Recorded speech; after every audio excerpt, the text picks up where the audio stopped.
Hey guys, welcome back to my channel, Try5 Guy, and this is the first video since I've got back from Australia.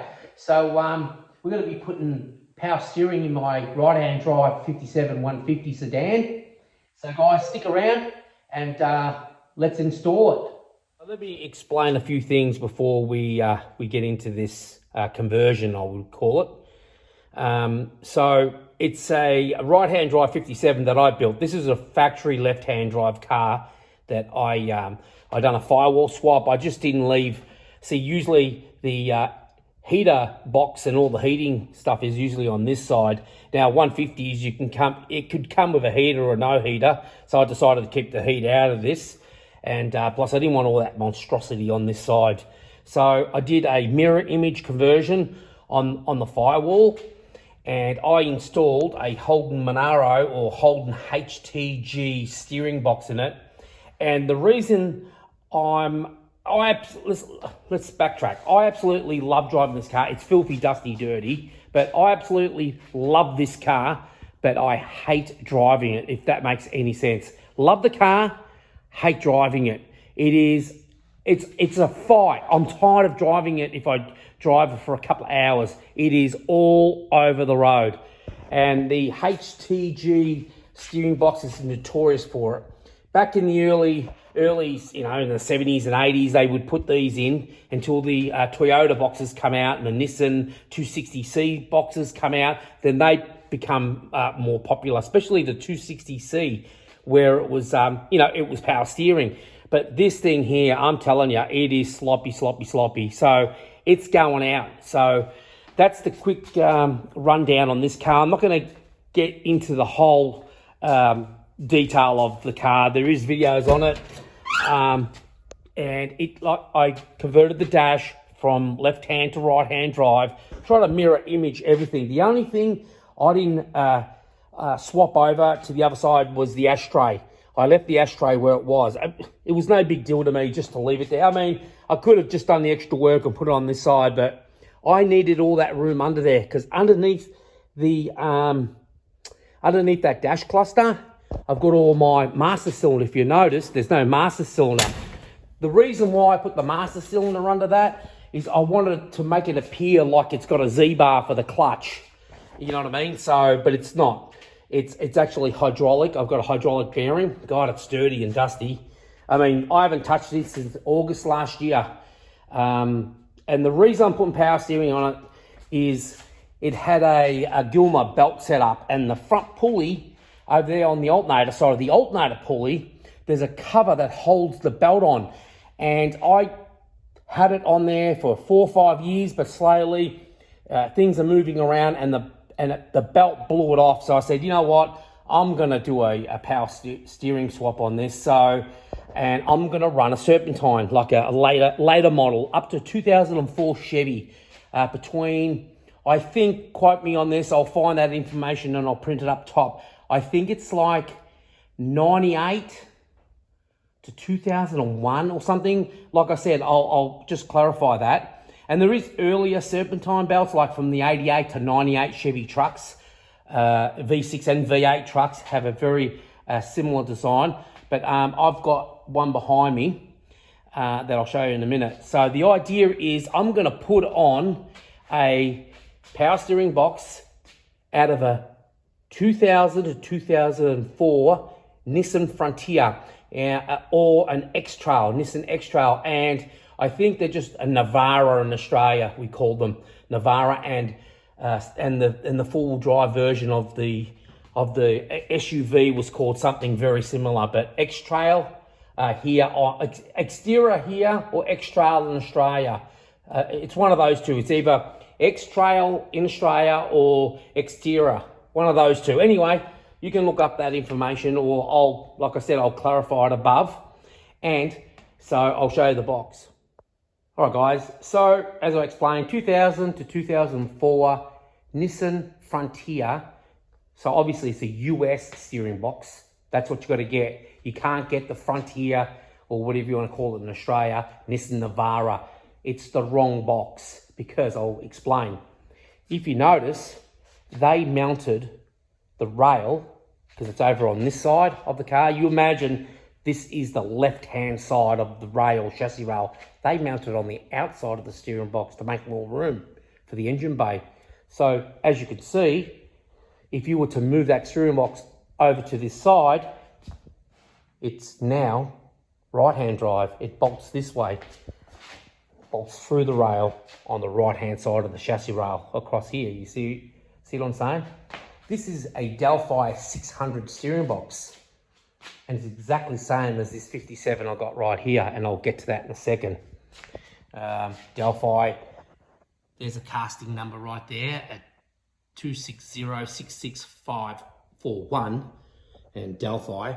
So basically, it's the same gear as what they put in these left-hand drive cars. Well, there's one right there, and I'll show you. It's the same. The only difference is the output shaft on the front here is massive. So you've got to source a Borgeson, the output shaft. There's a couple of problems you're going to have with putting this steering box into your 57, 55, whatever, 56 Chevy, sedan, hardtop, whatever.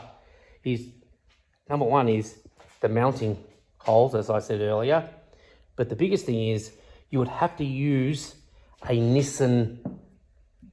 Right here, I'm about to say some misinformation about replacing the input shaft and housing to a WJ Jeep. Yeah, scrap that idea. The WJ steer from the front, not the rear, like a Nissan Frontier or a 57 Chevy, 55, 56 Chevy box. So, yeah, the thing would turn opposite, as you would find out later in the video. The output shaft as well. The shaft that actually connects to the pitman arm has to be changed, because this is massive. It's big and round. It really is. It's huge. So that has to be changed, right? You can either, if you get one to Australia or to wherever you're going to build a right-hand drive 55, 6 or 7, you have to broach the end of it down to a Tri-5, or I approached Borgeson's and they sold me one. I think back then it was $125 plus shipping. So I replaced the whole, I got a brand new shaft, and I'll show you. So let me go over to this 57 and I'll show you what's going on with that. Guys, so hidden in there, in all this, is a Borgeson's left-hand drive. Obviously, there's a left-hand drive car. Borgeson's power steering box, same as what you got over there, because it's the DELPHI. They just modified DELPHIs, and what they did was they modified the flange to the rail. They actually cut it off and then welded one on to make it convenient for people. The problem is I can't do that because mine's already been modified to HK. So I've got to remove all that. When I remove the steering box, I've got to plate all that up. Well, not plate it, but just weld it up. I've got to weld new holes, put crusher tubes in it. I've got to make it right. But I'm just going to go ahead and I'm going to use that 4-bolt flange. It'll be fine. But the good thing about having this car here is I know where everything's going to sit. And I know you can't really see it, but you can. There you go. There it is there. Right there. You see what I'm saying? The new shaft I got off them. You can tell that that is a factory shaft out of a Jeep or whatever, you know what I mean? Or any DELPHI 600 box. Anything that they had this box in, right, they would have just got that shaft like the one I've got in there, and they just would have re-splined the end like they did. That's a Tri-5 one, and that'll fit into here, right? It'll go into there. But, like I said earlier, I'm going to change this out because I'm unsure if I can just get it'll be nice if I can find a coupler that'll go on there. I'm going to use the isolator type when I do this. Remove, I've already started, I've taken off, it's dark, but as you can see, I've already taken off one pipe. It comes off in 3 pieces for that pipe. Remove the exhaust, remove the spark plugs, and I can just get in there. Remove the steering box. I have to move the steering column back. I think I might have to modify the steering column about a 1/2 inch. I might have to chop off it. I'm not too sure. But the good thing about it, as I said, I've got that. So first thing I'm going to do is I'm going to pull this box apart. I'm going to just pull it apart, set that shaft in there, and then pull all this apart, and then start fitting it to the car and get where it's got to go and start drilling. But let's start by, we can do both here. We can pull this apart and I can strip the car as well at the same time. Okay guys, got the two boxes side by side. Lengths, you can tell, you have to make up the length, putting the Monaro one on there with all this sort of contraction. It never did like that. It just had a coupler with like a 2-inch sleeve, well, you know, threaded, that's 36 3/4 or 3/4 36 spline. And then it had one of those vibration dampener couplers on it. But if you notice, side by side, shafts lined up. This one's shorter. Now, like I said, this is what they use, a 600 in a Tri-5. And I always thought that the drag length hanged a little bit lower on the steering box, the actual pitman arm. So I'm gonna sit that in there. Obviously line that up to the steering column coming out, just sit it up there, clamp it in position, put this on the pitman arm, and I want to see how it looks and how it sits up there. Because if this is lined up and that's on, and whatever distance this is, like where it sits on the rail, I've got that thing there to take measurements off, so that's going to be pretty handy. But first I'll just get that up there and I'll see how it fits. But I always thought that this section here was like really long. It looks like it's too long, the HKTG steering box. Anyway, let's get it in there. So I got one of your crusher tubes already in there. I've just got a tack welded on this side and the excess is on the other side, and that works out good because you can actually hang on to it when you're trying to weld it.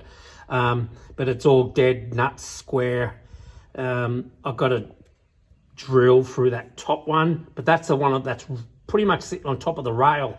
I have to kind of like countersink it into the rail, and then I'm going to make like a pedestal for that one there. It looks far there, but it's actually probably 2.5 inches away.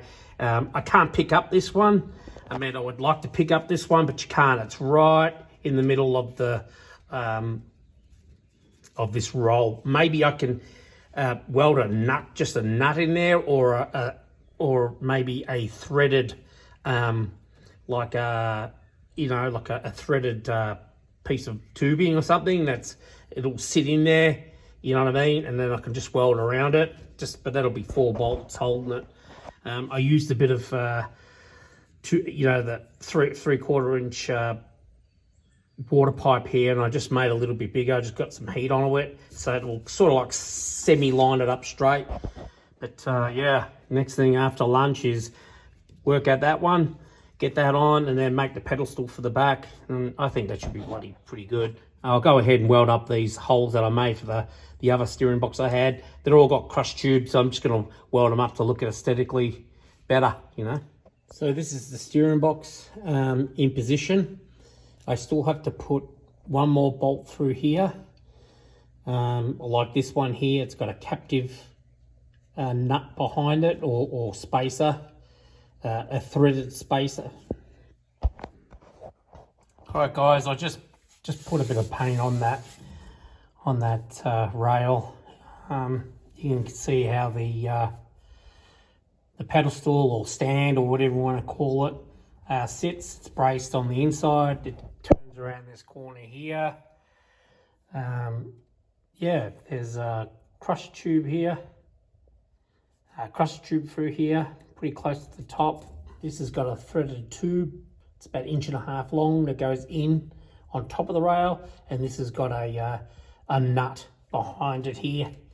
So this is what's holding the steering box on, and I'll bolt the steering box on now. Alright, here's the top view. The steering box sits on the driver's side about 6.5 inches. It's actually 6 3/8 from that very point to that sheet metal end there. 6 3/8 of an inch. I've got the pitman arm off at the moment. Here's what it looks like. Nothing's bolted down. I've got to detail and touch up a few things, but here's what it looks like with the rag joint. I haven't got that bolt in at the moment right there. That's because it's got to come out. I've got to rebuild the box anyway. So it's got that Borgeson 600 Tri-5 steering shaft. So far everything's good. I'm using Chevy 88 to 94 S10 brackets. They're a bit bulky, but not as bulky as a lot of other ones that I've seen. Yeah, you can use March or any other aftermarket ones, but I'm being a bit cheap and trying to save the bucks, and it's a street car, so this is going to be okay. I can get anything just from any sort of auto parts store. That's obviously the old Gilmer belt. I've got to change the water pump out, and obviously that pulley's incorrect. I've got to change it to a reverse rotation. Okay, that's not the right bracket. That was one that I was gonna relocate the alternator to this side, but it fails. This is off a 2002 S10, and they're very bulky, and so is that. That doesn't fit. So anything from, I think, 96 on is a no-go. Here is the dirty air conditioning bracket, the water pump pulley. Power steering pump pulley, power steering pump. Got a few other brackets as well. Everything's lined up pretty good. It's all back together. I've got to move the steering wheel up a little bit. Adjustment, there's 2 adjustments, and it's got to come up. It's just sitting there. So I've got tape on there just so it doesn't scratch it. Okay, the rebuild begins of the DELPHI 600 steering box. This unit again is out of a Nissan Frontier Xterra. I've got all the reusable parts, including the new pitman arm shaft in there, the Tri-5 one.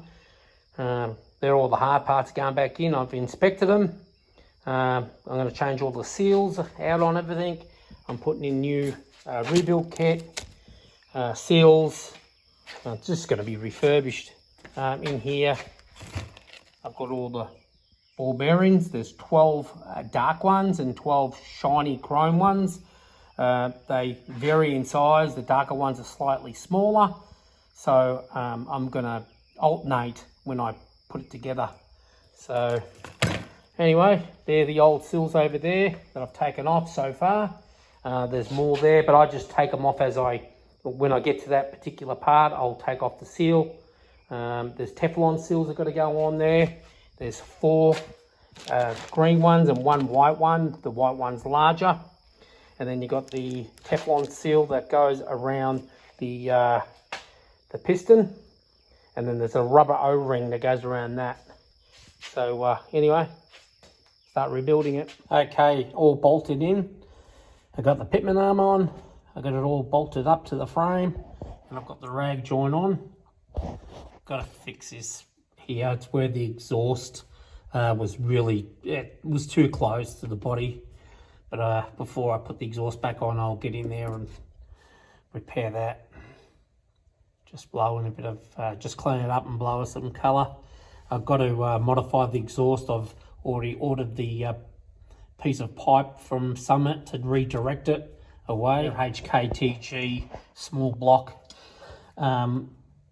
headers, and they fit excellent into a 55 to 57 with a small block. But this pipe here in the end had this sort of a crazy loop in it. Instead of going straight down and out, got really close to that. But I'll fix that, no worries. All right, guys, so I removed the water pump, the lower crankshaft pulley, which was that ribbed one that I had the Gilmer belt set up on. I cleaned out all the threads for the bracketry, made sure everything fit.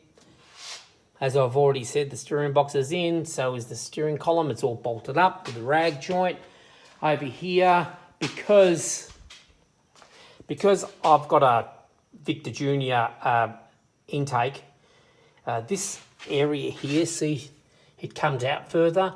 The bracket actually hit there, so I had to modify the bracket in that area. It was only a small little relief on this side here, I believe. Yeah, when I go to bolt it on, I'll show you, but there was a small little relief on it, nothing really serious.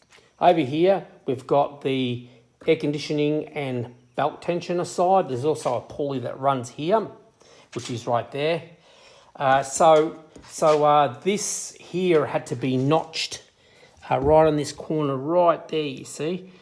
So just a little notch to clear that Victor Junior intake. This has got a delete on it, so I'm not running air conditioning. I'm thinking about running an aftermarket under dash air conditioning unit later on, but for now I'll put the aircon compressor delete on.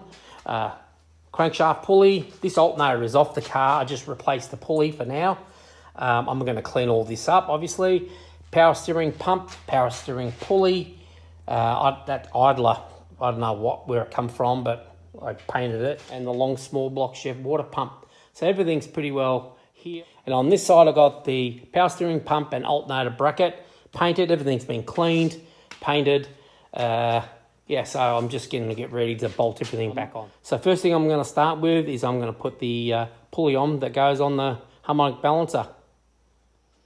Right guys, bit of a jump forward on the setup of this 93.4 S10 serpentine belt setup off a V6 on my small block Chevy. I've got the exhaust sort of like in place and done up. This is a split exhaust system, so you can get to the bolts, and you can see there's a little bit of red, high temperature silicone. You can't get it in black, not this hot, so you have to put up with the red, which is I'm not too concerned about. Bought the belt tensioner so far. I've got a new thermostat housing. I had to get a longer hose because of the shape difference, so I've got another one of those. I modified, there's a bracket that goes from here all the way down to the pump, and it usually goes from this bolt here where I'm pointing to this bolt on this side, but you can't do it because it's got headers obviously. So I'm just running the one side, and later on if I take off this exhaust, I'll tap a hole in here on the flange plate, and I'll just tap it and then make like a brace to go across. But I think it's going to be fine, to be honest. A lot of people run them without. Got the brace over there on. Everything's on, the pulley's on. Everything's going good. I've got the return line. I've got this U-shaped 3/8 barbed pipe there. You can see it's got a U-shape on it. Because on these pumps they go straight up. Well, the power steering's on that side, so I made it go up and around and back under the engine. All the lines are all built. They're all on. Hadn't done locally at a speed shop here. Like I said, the exhaust is on. Yeah, so it's getting there. I'm just piecing it all back together. I've got to get underneath, hook up the collector gasket, check the fluid. I've already, with the power steering, I've already sort of like pre-bled it by going back. You jack up the car up in the air, put it on jack stands, and then fill it up with power steering fluid and just go lock to lock, lock to lock. I did that about 30, 40 times, and it just kind of like pre-primes everything. I've got the belt off. It's just sitting there because I've got the, I put the new tensioner on, and and I'm doing all this work to the alternator bracket. So once that's all on, it's out here drying, and all I did was I cut off the other half of this bracket. On this side here, there was another section that went over on this side like that, and it attached both sides of the exhaust. But like I said, I'll make a section when I get that other side off one day, whenever, and I'll just make it go to the flange and have it hook up that way. That's the spacer tube that I made. I've got to actually get a stud that'll go through the through the head, so I don't have to keep undoing if I do take it off the exhaust, I don't have to take out a bolt all the time. So instead of having a bolt, it'll have a stud, so I could take this bracket off, is what I'm trying to say. So that's all done. I've got to do wheel nuts. I've got a list here of stuff I've got to get done. Driver side wheel nuts, I've got to go back on. Top radiator hose I've bought. Thermostat, I bought a fail-safe one. The housing I've bought, it's sitting there, but it's not bolted down. Exhaust cut and modify, well, I've done that already. I'm pretty sure I showed that. Plugs and wires are going to be put back on that side. The collector gasket, I've got to put it on. Starter wiring, more power steering fluid, which I've bought. I've got to buy a new battery and hook up the bracket, which is over there, and install the horn back on. The horn was in my way. As you see, they stick out pretty far, and every time I was leaning over, it was hitting my fat gut, so I took it off. But yeah, just a lot of putting together. Hopefully this will work. It'll be a big improvement for the steering. And also for people out there that, you know, want to get crafty and have a, you know, like you can put a 280C steering box to people in Australia, or aftermarket steering box off a Nissan they put on. But they're old. They're like 70s technology, early 70s, and they've, you know, this is a variable speed ratio. This is a late model box. It'll drive, you know, pretty good. So if everything works well, if everything doesn't leak, or I think it'll be a win. So yeah, there you go. So I'll just keep on going with what I've got, what I'm doing, and yeah, it's getting there, guys. Stay tuned. Hey guys, I just realised they didn't show the power steering lines. Well, here they are. Had them done by Tatum Auto Supplies. He's like a mini speed shop. I mean, it's an auto parts store, but it's a mum and pup sort of a store. Pretty good. And they make hydraulic hoses. So I had them make me up this line, and it cost me about $100. But that included all the metric to AN fittings on both the pump and the power steering box. It's 4 foot long, that line. It goes from, you see it from the pump on this side, or you can just see it there, see? Runs down underneath the motor by the fuel pump. I've drilled a hole in the cross member and put some zip ties on it to hold it nice and tight to the cross member. Comes across on this other side, comes up and goes into the power steering pump down there. You can just see it there. I'm sort of pointing at it right there. Yeah, so that's all done. This needs a bit of a clean. I've got to pressure wash the crap out of this. I've got all new belt as well. I forgot I've got a new belt. Yeah, all sorts of goodies. Thermostat housing is off a like an 88 to 94 Chevy truck. I think you can get a early Chevy from 55 to 64, 65, but they go straight up, so it's going to get really close to this. So this sort of is in between. You can see the angle that's on. The other one was straight out here, was hitting the alternator, but now it's a straight shot. It's actually perfect. It's coming together really, really well. So power steering lines are done. I've got to hook up all the alternator back again. It's coming up mint. So if everything goes well, I'll be happy. All right, guys, I've pretty much buttoned up everything. I've put the horn back on. Look, the bracket's back on. I think that's gonna hold that. I mean, I've seen a lot without that bracket on aftermarket, you know, these conversions that people do. I've put some the antifreeze back in, but not all of it. I've got another container. I've got the power steering fluid up to top full. I've gone about 60 times backwards and forwards. I've got the car back on the ground, and I'm just gonna start it first. It should start right up. It always has. Let's have a go. Got the pumps.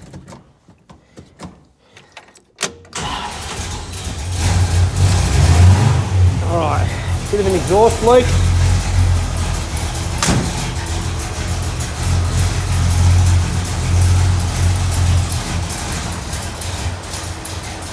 Oh, it's going to stall. Running.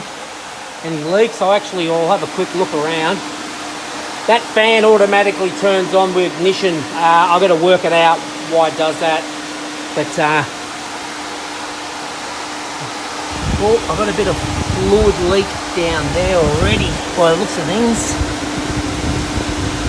Yep.